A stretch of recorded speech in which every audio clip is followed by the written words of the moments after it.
Hello guys, నా పేరు నిఖిలేష్. ఈరోజు నేను అద్భుత్ మూవీ రివ్యూ ఇవ్వబోతున్నాను. ఈ మూవీ హిందీలోనే అవైలబుల్ ఉంది. నేను ఈ మూవీ ఎందులో చూశానో డైరెక్ట్ గా యూట్యూబ్ లో చెప్పలేను.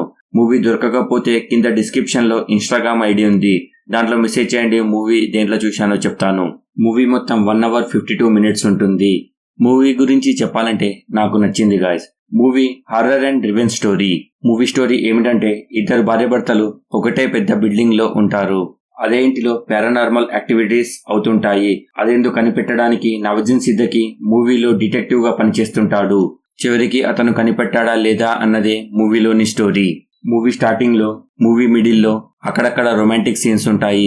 ఫ్యామిలీతో చూసేటప్పుడు కొద్దిగా ఇబ్బంది పడవచ్చు. మిగిలిందంతా ఓకే. Minus points. మూవీ గురించి చెప్పాలంటే మైనస్ పాయింట్స్ అంతగా అనిపించలేదు, కానీ ఎండింగ్ మాత్రం ఓకే.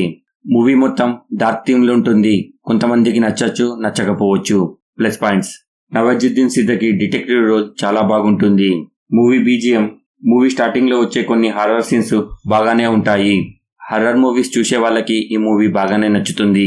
చివరిగా నా కంక్లూజన్. నాకైతే నచ్చింది గాయస్. నేను ఇచ్చే రేటింగ్ 3.5/5. ఇది నా ఒపీనియన్ మాత్రమే. నేను ఇచ్చిన రివ్యూ కనుక మీకు నచ్చితే లైక్ చేసి షేర్ చేయండి. ఎలా ఉందో ఒక కామెంట్ చేసి చెప్పండి. కొత్త వాళ్ళు ఎవరైనా వచ్చుంటే సబ్స్క్రైబ్ చేయండి. Thank you for watching. జై హింద్, జై భారత్. కింద డిస్క్రిప్షన్ లో ఇన్స్టాగ్రామ్ లింక్ ఉంది. ఫాలో అవ్వాలనుకున్న వారు అవ్వచ్చు.